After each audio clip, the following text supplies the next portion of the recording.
ಕಾಂಗ್ರೆಸ್ ಹೋಗ್ತಾ ಇರುವಂತಹ ಸೂರ್ಯ ಮುಕುಂದರಾಜ್ ಸರ್ ನಮ್ಮ ಜೊತೆ ಜಾಯ್ನ್ ಇದ್ದಾರೆ. ಸರ್ ನಮಸ್ತೆ, ಕಾರ್ಯಕ್ರಮಕ್ಕೆ ಸ್ವಾಗತ.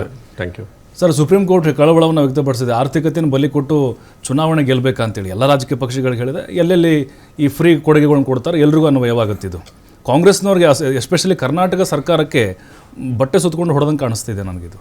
ಅಲ್ಲ, ಯಾಕೆ ಕೇಂದ್ರ ಸರ್ಕಾರ ಕೊಡ್ದಿಲ್ವಾ? ಅಲ್ಲ, ಎಲ್ರಿಗೂ ಸರ್, ಅಲ್ಲ ಕರ್ನಾಟಕ ಸ್ಪೆಷಲ್ ಹೇಳ್ತಾ ಇರೋದು 5 ಗ್ಯಾರಂಟಿ ಅದೇ ಗಮನ ಸೆಳೀತಿರೋದಲ್ವಾ? ಈಗ ಸುಪ್ರೀಂ ಕೋರ್ಟ್ ಹೇಳಿರುವಂಥದ್ದು ಏನು ಅಂದರೆ, ಯಾರಿಗೆ ಅವಶ್ಯಕತೆ ಇದೆ ಅವ್ರಿಗೆ ಕೊಡಬೇಕಾಗಿತ್ತು ಅಂತ. ಸೊ ಈಗ ಕರೋನಾ ಸಂದರ್ಭದಲ್ಲಿ 20,000 ಕೋಟಿ ಪ್ಯಾಕೇಜನ್ನು ಅನೌನ್ಸ್ ಮಾಡಿದ್ರು ಕೇಂದ್ರ ಸರ್ಕಾರ. ಸೊ ಹೆಲಿಕಾಪ್ಟರ್ ಮನಿ ಅಂತ ಹೇಳ್ಬಿಟ್ಟು ಅವಾಗ ಓಡಾಡ್ತು. ಹೆಲಿಕಾಪ್ಟ್ರಲ್ಲೂ ಬರಲಿಲ್ಲ, ಪ್ಯಾಕೇಜು ಬರಲಿಲ್ಲ, 20,000 ಕೋಟಿ. ಈ ಕರೋನಾ ಸಂದರ್ಭ ಆದ ನಂತರ ನೀವು ಗಮನಿಸಿರ್ತೀರ, ತುಂಬ ಜನ ಆರ್ಥಿಕವಾಗಿ ಹೊಡೆತ ತಿಂದರು.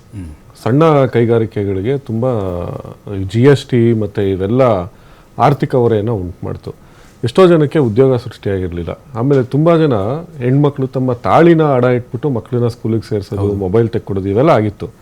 ಸೊ ಅವ್ರಿಗೆ ಆರ್ಥಿಕವಾಗಿ ಒಂದು ಶಕ್ತಿಯನ್ನು ತುಂಬಬೇಕು ಅನ್ನೋ ಕಾರಣಕ್ಕೋಸ್ಕರ ಕರ್ನಾಟಕದಲ್ಲಿ ಈ ಗ್ಯಾರಂಟಿ ಯೋಜನೆಯನ್ನು ಜಾರಿಗೆ ತಂದಿದ್ದು. ಹೆಣ್ಮಕ್ಳಿಗೆ, ಅದರಲ್ಲೂ ಆರ್ಥಿಕವಾಗಿ ಹಿಂದುಳಿದಿರುವಂಥ ಹೆಣ್ಮಕ್ಳಿಗೆ, ಮಧ್ಯಮ ವರ್ಗದವರು, ತುಂಬ ಜನ ಮಧ್ಯಮ ವರ್ಗದವರು ಕೂಡ ಸಫರ್ ಪಟ್ಟಿದ್ದಾರೆ ಕರೋನಾ ಸಂದರ್ಭ ಆದ ನಂತರ. ಸೊ ಅವ್ರಿಗೆಲ್ಲರಿಗೂ ಆರ್ಥಿಕವಾಗಿ ಒಂದು ಶಕ್ತಿ ಸಿಗಲಿ ಅನ್ನೋ ಕಾರಣಕ್ಕೋಸ್ಕರ ಈ ಯೋಜನೆಯನ್ನು ಮಾಡಿದ್ದು. ಅದಾದ ನಂತರ ನಮ್ಮ ಯೋಜನೆಯನ್ನು ಟೀಕೆ ಮಾಡ್ತಿದ್ದಂಥ BJP ರಾಜಸ್ಥಾನದಲ್ಲಿ ಇದನ್ನೇ ಕಾಪಿ ಮಾಡಿದ್ರು. ಮೊನ್ನೆ ಬಿಹಾರ್ ಚುನಾವಣೆಯಲ್ಲಿ 10,000 ರೂಪಾಯಿ ಅಕೌಂಟ್ಗೆ ಹಾಕ್ಬಿಟ್ರು. ಸೊ ಮಧ್ಯಪ್ರದೇಶಲ್ಲೂ ಕೂಡ ಇದನ್ನು ಮಾಡಿದ್ರು. ಸೊ ಇಲ್ಲಿ ಆರ್ಥಿಕವಾಗಿ ದಿವಾಳಿ ಆಗುತ್ತೆ ಅಂತ ಹೇಳ್ತಾ ಇದ್ದಂಥ BJP ಅವರು ಅಲ್ಲಿ ಇವತ್ತು ನಮ್ಮ ಸ್ಕೀಮನ್ನು ಜಾರಿಗೆ ತಗೊಂಡ್ಬಂದ್ರು. ಅಲ್ಲ, ಕಾಂಗ್ರೆಸ್ ಕರ್ನಾಟಕದಲ್ಲಿ ಗೆದ್ದಿದ್ದು ಗ್ಯಾರಂಟಿಯಿಂದ, ಹಾಗಾದ್ರೆ ಒಪ್ಕೋತಿರೋ ತಾವು? ಅಲ್ಲ, ಒಂದು ಗ್ಯಾರಂಟಿಯಿಂದ ಮೊದಲನೇದಾಗಿ. ಆಮೇಲೆ ಗ್ಯಾರಂಟಿಯನ್ನ ನಾವು ಎಲ್ರಿಗೂ ಕೊಡ್ತೀವಿ ಅಂತ ಸ್ಟಾರ್ಟಿಂಗಲ್ಲಿ ಹೇಳಿರಲಿಲ್ಲ.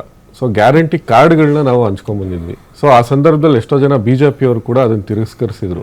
JDSನವ್ರ ಮನೆಗೆ ಹೋದಾಗಲೂ ನಮಗೆ ಬೇಡ ಅಂತ ಹೇಳಿದರು. ಆದರೆ ಸಿದ್ದರಾಮಯ್ಯ ಅವರು ಅಧಿಕಾರ ಸ್ವೀಕರಿಸಿದ ನಂತರ ಅದು ಎಲ್ಲರಿಗೂ ಕೊಟ್ಟರು. ಆದರೆ ಯಾರು ಬೇಡ ಅಂತ ಹೇಳಿದ್ರು ಅವರು ಕ್ಯೂನಲ್ಲಿ ನಿಂತ್ಕೊಂಡು ಅದನ್ನು ತೊಗೊಂಡ್ರು. ಬಸ್ಸಲ್ಲಿ ಓಡಾಡ್ತಿದ್ದಾರೆ. ಆಮೇಲೆ ಮನೆಯಲ್ಲಿ ಫ್ರೀ ಕರೆಂಟ್ ಇವತ್ತು BJP ಅವರು ತೊಗೊತಾ ಇದ್ದಾರೆ, JDSನವರು ತೊಗೊತಾ ಇದ್ದಾರೆ, ಎಲ್ಲರೂ ತೊಗೊತಾ ಇದ್ದಾರೆ. ಸೊ ಮೊದಲು ಆಮ್ ಆದ್ಮಿ ಪಕ್ಷದವರು ಇದನ್ನು ಆರಂಭ ಮಾಡಿದ್ರು ದೆಹಲಿನಲ್ಲಿ, ಉಚಿತ ವಿದ್ಯುತ್ ಮತ್ತು ನೀರು ಮತ್ತು ಆರೋಗ್ಯ ಇದನ್ನು ಕೊಡಬೇಕು ಅಂತ. ಅದಾದ ನಂತರ ಇವತ್ತು ರಾಜ್ಯದಲ್ಲಿ ನಾವು ಈ ಸ್ಕೀಮನ್ನು ಕೊಟ್ಟಿರುವಂಥದ್ದು, ಇವತ್ತು ಎಷ್ಟೋ ಜನ ಮಹಿಳೆಯರು ಆ ಹಣವನ್ನು ದುರುಪಯೋಗ ಪಡಿಸ್ಕೊತಾ ಇಲ್ಲ.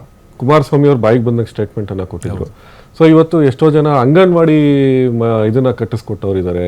ಆಮೇಲೆ ಇದಕ್ಕೆ ಲೈಬ್ರರಿ ಕಟ್ಟಿಸ್ಕೊಟ್ಟಿದ್ದಾರೆ. ಎಷ್ಟೋ ಜನ ಹೆಣ್ಮಕ್ಳು ಹಣವನ್ನು ಹಂಗೆ ಬ್ಯಾಂಕಲ್ಲಿ ಹೂಡಿಕೆ ಮಾಡಿ ಸಮಾಜಕ್ಕೂ ಕೂಡ ಕೊಟ್ಟಿದ್ದಾರೆ, ಬೋರ್ವೆಲ್ ಕೊರ್ಸಿದ್ದಾರೆ. ಈ ತರದ್ದು ಯೋಜನೆಗಳು ಎಲ್ಲೂ ಕೂಡ ಅದು ದುರುಪಯೋಗ ಆಗ್ತಾ ಇಲ್ಲ. ಮಹಿಳೆಯರಿಗೆ ಅದೊಂಥರ ಸ್ವಾವಲಂಬನೆ ಕೊಟ್ಟಿದೆ, ಮತ್ತೆ ಒಂದು ಶಕ್ತಿಯನ್ನ ಕೊಟ್ಟಿದೆ. ಇವತ್ತು ಸಮಾಜಕ್ಕೆ ಏನಾದ್ರು ಮಾಡ್ತಾ ಇದ್ದಾರೆ. ಸೊ ಆ ದುರ್ವಿನಿಯೋಗ ಆಗ್ತಾ ಇಲ್ಲ ಹಣ. ಅಲ್ಲ, ಜನರು ನಿರುದ್ಯೋಗಿಗಳಾಗ್ತಿದ್ದಾರೆ ಅನ್ನೋದು ಒಂದ್ ಕಡೆ ಬರ್ತಾ ಇದೆ. ಈಗ ನೋಡಿ, ನೀವು ಅದನ್ನ ಅಧ್ಯಯನ ಕೊಟ್ರೆ ಯಾರು ಕೆಲಸ ಮಾಡ್ತಾರೆ? ಊಟ ಸಿಗ್ತಾ ಇದೆ, ನನಗೆ ಕರೆಂಟ್ ಸಿಗ್ತಾ ಇದೆ, ಓಡಾಡಕ್ ಬಸ್ ಫ್ರೀ ಇದೆ, ನಾನು ಇನ್ನೇನು ಬೇಕು 5 ವರ್ಷ ಆರಾಮ್ ಕಡದಾಗಿ ಮಾಡ್ಕೊಂಡಿರ್ತೀನಿ. ಈಗ ಅದನ್ನ ಎಷ್ಟು ಜನ ಮಾಡ್ತಾ ಇದಾರೆ? ಸೊ ಈಗ ಅವ್ರಿಗೆ ಅದೊಂದು ಬೇರೆ ಒಂದು ಉಪಕ್ರಮ ಆಗಿರ್ಬೋದು ಅಷ್ಟೇ. ಸೊ ಇವತ್ತು ಎಷ್ಟೋ ಜನ ಮಹಿಳೆಯರು ಉತ್ತರ ಕರ್ನಾಟಕ ಭಾಗದವರು ಅಲ್ಲಿಂದ ರೊಟ್ಟಿಯನ್ನು ತಗೊಂಡ್ಬಂದ್ಬಿಟ್ಟು ಬೆಂಗಳೂರಲ್ಲಿ ಮಾರಿ ಮತ್ತೆ ವಾಪಸ್ ಹೋಗ್ತಾ ಇದ್ದಾರೆ. ಕರೆಕ್ಟ್. ಆರ್ಥಿಕವಾಗಿ ಪ್ರಬಲರಾಗ್ತಾ ಇದ್ದಾರೆ. ಯಾರು ಕೂಡ ಸೋಂಬೇರಿಗಳಾಗ್ತಾ ಇಲ್ಲ.